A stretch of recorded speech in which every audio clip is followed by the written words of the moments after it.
Halo teman pemilih, ketemu lagi di acara Jumpa Kita KPU Kota Magelang.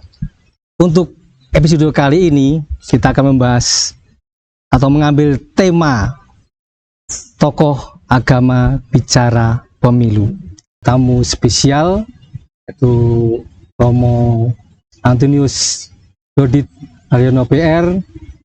Beliau Romo Fikep Gerekan Kedu yang nanti akan beri sedikit gambaran tentang bagaimana pandangan gereja terhadap pemilu di Indonesia dan bagaimana peran gereja sendiri dalam membangun demokrasi di Indonesia.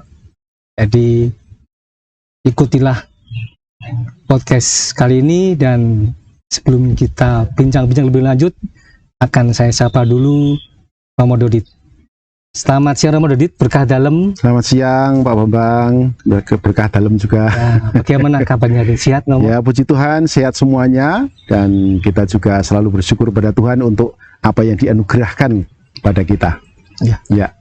Romo, ini suatu kesempatan yang luar biasa bagi kami dari KPU Kota Magelang ini.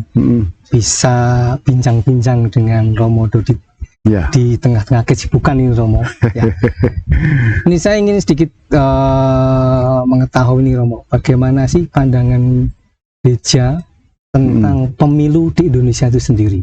Ya, baik Pak Bambang dan juga saudari-saudara semuanya, mungkin baik saya memperkenalkan diri terlebih dahulu. Ya, saya adalah Romo Antonius Dodit Haryono yang juga menjadi Vikaris Episkopalis Kedu atau biasa disebut sebagai Fikep Kedu, dan saya sudah menjadi Fikep Kedu ini sejak 25 Januari tahun 2022 yang lalu. Ya, sudah hampir 1 tahun ini. Iya, tidak terasa ya. Nah, itu perkenalan singkat itu saja. Nah, terkait dengan pertanyaan Pak Bambang tadi, bagaimana sih tanggapan pandangan Gereja Katolik tentang demokrasi, khususnya nanti kita mengarah ke pemilu, menjelang pemilu 2024 Romo. 2024. Nah, gereja selalu memandang bahwa demokrasi ini sebagai sesuatu hal yang positif, apalagi di dalamnya pasti ada yang namanya politik. Karena pada dasarnya politik itu adalah untuk menyejahterakan, menyejahterakan, membuat masyarakat itu menjadi baik adanya. Itu sebetulnya arti dasarnya. Nah, karena itu memang Gereja Katolik selalu mendukung hal-hal yang baik untuk terjadinya proses-proses politik, demokrasi-demokrasi yang baik, supaya warga masyarakat itu memang semakin sejahtera, semakin bahagia, dan pasti juga diharapkan semakin berkualitas dalam taraf hidupnya, apapun dari sisi jasmani maupun rohaninya. Ini juga sejalan dengan Keuskupan Agung Semarang yang mempunyai rencana induk keuskupan dimulai dari 2016 sampai 2035 nanti, yang visinya adalah mewujudkan peradaban kasih di bumi Indonesia ini yang sejahtera, bermartabat, dan beriman. Dan itu kita lakukan terus-menerus, sampai nanti tahun 2035 sebagai puncak dari rencana induk Keuskupan Agung Semarang. Nah, dan dalam kerangka itulah Gereja Katolik ambyur sebetulnya, di dalam kebersamaan suatu bangsa atau negara. Kami membangun, kami juga bersama-sama negara untuk mewujudkan hal-hal yang baik untuk warga masyarakat. Berarti itu, kalau saya ambil bahwa gereja itu memandang demokrasi maupun pemilu adalah hal positif. Hal yang positif. Karena itu kan akan membangun masyarakat secara keseluruhan. Berarti tidak memandang apapun, tapi secara keseluruhan bahwa ini membangun kesejahteraan bersama. Itu Romo. Betul. Jadi selalu mengatasi agama. Maka kalau kita itu berjuang untuk bangsa dan negara, itu sudah mengatasi agama. Dan inilah yang juga diperjuangkan oleh gereja. Kita tidak berjuang untuk agama, tetapi kita berjuang untuk bangsa dan negara. Itu yang harus kita nyatakan terus-menerus. Berarti kan kalau kita lihat bagaimana pandangan gereja semacam itu disesuaikan dengan rencana aksi Keuskupan Agung rencana induk Keuskupan Agung, itu kan ada sinkronisasi antara bagaimana kita nanti di dalam berdemokrasi dengan rencana induk Keuskupan Agung Semarang, ya, yang mewujudkan peradaban kasih di bumi Indonesia ini. Gitu. Sekarang Romo, kalau kita lihat sejauh mana sih peran gereja itu sendiri di dalam membangun demokrasi, dan ini khususnya untuk kepemiluan. Baik. Nah, ya, soalnya apa sih Romo? Omong tentang pemilu pasti juga bisa macam-macam. Nah, kita menyadari bahwa khususnya di negara Indonesia itu ada begitu banyak partai, itu harus kita akui, dan itulah keberagaman. Ya. Bahkan umat Katolik juga punya hak untuk memilih hal yang berbeda. Ya, dia bisa milih partai A, bahkan dalam satu rumah dia bisa partai A, partai B, partai C, semonggo. Bisa berbeda, bisa berbeda dalam satu keluarga, no problem. Ya. Asalkan begini, bahwa dalam pemilihan-pemilihan, apalagi nanti menjelang pemilu 2024, gereja mengajak siapapun dan terkhusus juga umat Katolik untuk menjadi pemilih-pemilih yang cerdas. Apa yang dimaksud dengan cerdas? Yang cerdas itu yang pertama, dia tahu siapa yang dipilih. Ya. Track recordnya seperti apa? Ya, itu harus tahu dulu. Jangan asal ngegas, ya langsung bablas. Karena kita memilih untuk Indonesia ke depan. Harus punya visi yang jelas. Indonesia macam apa yang mau kita ingin wujudkan bersama dengan seluruh warga bangsa. Indonesia yang semakin maju atau yang Indonesia semakin kuyu. Ya, ini kita harus menjadi pemilih yang cerdas dong. Jangan ngawur. Dikatakan pilih aja sana, pilih aja situ. Enggak. Kita harus memilih sungguh-sungguh, tahu siapa yang dipilih dan track recordnya kayak apa. Lalu yang kedua, kita juga memilih dengan hati nurani. Ya, bukan dengan emosi-emosi yang keliru, ya. Apalagi dengan primordialitas tertentu, politik identitas, waduh, enggak bisa. Ini akan merusak sungguh-sungguh. Itu kan membuat istilahnya perpecahan. Ya, perpecahan ya, karena bisa jadi ya partai-partai tertentu, orang-orang politik dan sebagainya bisa membuat situasi tidak karu-karuan. Ya. Politik identitas harap diwaspadai. Ya. Jadi dengan kecerdasan kita diharapkan kita sungguh-sungguh dengan hati nurani bisa memilih dengan baik, dan akhirnya juga dalam pilihan itu kita juga bertanggung jawab ya, atas apa yang nanti kita pilih. Jangan sampai kita memilih ngawur tadi, ya, seakan-akan asal pilih seakan-akan sudah punya suara, pilih saja sakarpu, waduh, gitu, jangan. Ini ada yang menarik Romo. Ya. Kita kan tahu ya Romo bahwa ini sudah menjadi rahasia umum ya, tentang namanya money politik. Ya. Ini bagaimana gereja sendiri menyikapi dengan adanya money politik itu Romo? Nah ini kan luar biasa ini. Tadi kan disampaikan bahwa kita jangan asal pilih. Kita juga harus cerdas dalam memilih, lihat rekam jejaknya, kemudian dengan nurani. Kadang-kadang kan di dalam masyarakat itu begitu dikasih uang itu bilang semua Romo. Ya. Nah itu bagaimana Romo? Suaranya dijual ya. Hanya dalam itu hitungan sekian rupiah. Ya, baik. Pasti yang namanya money politik itu untuk meraih suara tidak menjadi rekomendasi. Ya. Kita harus berani menolaknya karena suara kita itu untuk suara Indonesia yang lebih baik, ya, bukan diperjualbelikan begitu saja. Jangan diperjualbelikan, ya, supaya kita memang menjadi pemilih yang independen. Betul. Dan dengan itu kita juga mempunyai integritas sebagai warga bangsa. Nah, umat Katolik sendiri juga sudah diajar sedemikian rupa, bahkan gereja Katolik sudah menetapkan dalam aturan untuk yang klerus, biarawati, romo, bruder, suster itu ya, mereka yang disebut kaum berjubah itu tidak boleh menjadi orang-orang yang terlibat dalam politik praktis. Apa artinya politik praktis ya?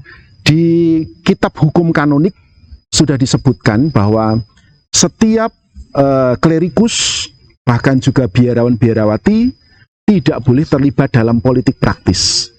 Artinya misalnya saya masuk dalam partai tertentu, saya kemudian mengajak umat untuk pilih sana, pilih situ, tidak boleh. Ya, itu politik praktis. Dan itu sudah ada ketentuannya. Kalau kami mendorong-dorong untuk menganu ke sana ya itu nanti bisa kena sanksi. Gitu Romo ya. Jadi memang sudah ada aturannya. Sudah ada aturannya. Biarawati. Ya, kaum agamawan itu tidak boleh berpolitik praktis. Ya. Ya. Berarti kan ini ada sanksinya Pak Bambang. Ya, maksudnya dari pihak gereja itu sudah membatasi bahwa tidak boleh kaum biarawan itu mengikuti atau berpolitik praktis. Ya, ya. Oke, para pemilih, sebelum kita lanjutkan obrolan yang asik dengan Romo Dodit ini, marilah kita ikuti informasi berikut ini.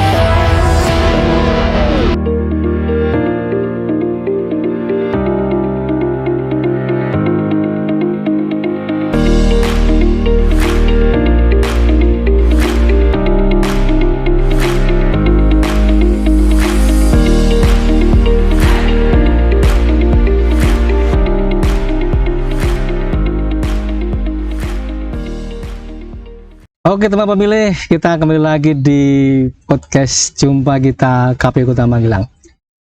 Ini Romo Dodit, ini saya ingin sedikit tahu ini ya. Dulu kan kalau nggak salah dengar ini dulu pernah saya baca juga bahwa Monsinyur Sugio Panoto pernah menyampaikan, mengatakan bahwa kita sebagai warga negara Indonesia, sebagai warga Katolik harus bisa 100% Indonesia, 100% Katolik. Ya. Itu maksudnya gimana maksudnya Romo? Ya, baik. Jadi itu 100% Katolik, 100% patriotik itu sebetulnya ya. Gitu, nah, lalu kemudian menjadi 100% Indonesia maksudnya. Ya, itu adalah slogan semboyan yang pernah dipopulerkan oleh Monsinyur Albertus Sugio Pranoto, uskup pribumi yang pertama kali untuk Indonesia ya. Itu dari Keuskupan Agung Semarang. Dan beliau adalah salah satu pahlawan nasional ya, yang sekarang dimakamkan di Taman Makam Pahlawan Semarang itu ya. Nah, apa maksudnya sih 100% Katolik, 100% Indonesia atau 100% patriotik? Dalam semboyan itu kita mau menyatakan begini, seluruh umat Katolik selalu setia kepada pemerintah yang sah ya, dan Gereja Katolik tidak pernah menginginkan yang namanya perubahan ideologi tertentu dalam sebuah negara. Justru Gereja Katolik menyatakan 100% Katolik, 100% Indonesia. Kami mau mencintai bangsa dan negara sebagaimana juga kami mencintai agama kami. Nah, dan itu artinya kami selalu mengatasnamakan kepentingan negara di atas kepentingan agama. Ya. Sehingga siapapun yang berjuang itu selalu berjuang untuk negara, bukan pertama-tama untuk agama ya. Kalau misalnya ada politisi-politisi Katolik misalnya yang berjuang hanya untuk agama Katolik, dia salah. Itu Romo ya? Ya, dia justru berjuang untuk negara. Karena kalau kita berjuang untuk negara, itu artinya kita sudah berjuang untuk semuanya. Betul. Nah, itu yang mau dinyatakan dalam slogan 100% Katolik, 100% Indonesia. Jadi kami sungguh-sungguh mencintai bumi Indonesia ini dan pemerintah yang sah. Tidak pernah kami mempunyai gambaran mau mengganti ideologi negara yang sudah ditetapkan oleh the founding fathers, NKRI, Pancasila, Undang-Undang Dasar 45, titik itu. Jadi di situ artinya maksudnya seperti itu. Jadi mau dinyatakan kami mau cinta bangsa dan negara sebagaimana kami juga mencintai agama. Itu. Berarti tetap harus bagaimana kita bisa mempertahankan NKRI. Ya. Itu Romo. Ini kan Romo sudah setahun di sini ya. Ini Romo, saya mau tanya juga nih Romo. Bagaimana sih pandangan Romo berkaitan dengan khususnya di Kota Magelang ini ya. Untuk umat Katolik sendiri itu apakah mereka juga sudah seperti itu yang disampaikan oleh Monsinyur Sugio Panoto bahwa kita 100% Indonesia juga 100% Katolik atau patriotik tadi itu. Baik, secara umum Magelang ini cukup kondusif ya. Iya. Dengan apalagi beberapa waktu yang lalu Kota Magelang dipimpin oleh wali kota kita yang tercinta itu sudah mendapatkan penghargaan sebagai kota toleransi. Toleransi. Ini menjadi catatan yang menarik dan baik. Nah, artinya apa? Bahwa Magelang ini menciptakan juga benih-benih kedamaian. Nah, rasa saya ini yang harus kita jaga, kita rawat supaya nanti apalagi di dalam gelaran pemilu jangan sampai kita lalu menjadi gontok-gontokan. Gesekan. Apalagi muncul macam-macam soal agama ini dan itu, saling bersinggungan, rame padu hanya karena seperti itu. Enggak. Mari kita justru apalagi umat Katolik saya harapkan tetap menghadirkan damai. Ya, supaya kita tetap bersatu sebagai warga bangsa. Pilihan bisa berbeda, tetapi jangan kemudian berseteru yang tidak mutu. Ya. Apa yang diupayakan oleh wali kota dan wakil wali kota dan jajarannya untuk membuat Magelang ini menjadi damai, kondusif, mari kita upayakan sehingga pemilu nanti menjadi pemilu yang membawa berkat bagi kita semua. Indonesia juga semakin sejahtera, semakin maju, dan kita juga bisa menjadi orang-orang yang selalu hadir menjadi damai bagi siapapun. Berarti gini dong, berarti harapannya bahwa tahun 2024 besok pemilu yang menyenangkan, damai, damai yang mempersatukan.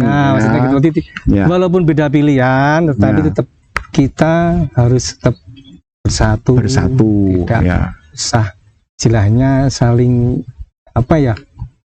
gesekan lah ya Romo ya. Ini kan kita akan cinta damai Romo. Betul. Ya, itu mari kita sukseskan untuk pemilunya dan gunakan hak pilih Anda dengan baik ya. Jangan kemudian malah itu yang selalu dikatakan tidak memilih itu golput aduh ya. Gunakan hak pilihnya dengan baik. Romo, ini suatu yang harapan kami bahwa pemilu itu sungguh menyenangkan. Karena pemilu itu tidak menakutkan. Kadang-kadang kan orang pikir, wah ini pemilu itu ada kampanye seperti itu ya. Orang-orang yang mungkin takut ya, tapi harapannya kami bahwa pemilu itu sangat menyenangkan, damai, dilaksanakan tanpa ada kericuhan. Ya. Betul. Ini yang terakhir mau bincang-bincang kita. Mungkin ada pesan-pesan khusus, pesan khusus buat masyarakat, teman khususnya di umat Katolik itu sendiri. Baik, terkhusus untuk umat Katolik di GVK-an Kedu, mari kita sungguh-sungguh mempersiapkan diri dengan baik untuk mendukung, menyukseskan pemilu yang akan datang. Dan mulai dari sekarang saya harap Anda semua juga menjadi pemilih-pemilih yang cerdas. Gunakan hak pilih dengan baik, dan pakailah hati nurani Anda supaya kita sungguh-sungguh mendapatkan pemimpin Indonesia yang baik untuk kedepannya membawa maju Indonesia, membawa Indonesia juga dipandang di mata dunia. Demikian Pak Bang. Luar biasa Romo, terima kasih sekali ya Romo. Nggak terasa ini Romo sudah hampir 30 menit kita berbincang-bincang Romo. Sekali lagi saya ucapkan terima kasih Romo atas kehadirannya, sudah menemani nih teman pemilih bincang-bincang berkaitan dengan demokrasi dan pemilu secara umum dan khususnya di Kota Magelang. Sehat selalu Romo. Amin. Sukses selalu. Terima kasih. Pada teman pemilih, kami ucapkan terima kasih yang sudah setia tetap di channel YouTube KPU Kota Magelang dalam acara jumpa kita, dan tetap ikuti episode-episode selanjutnya. Jangan lupa like, komen, dan subscribe. Terima kasih dan selamat siang.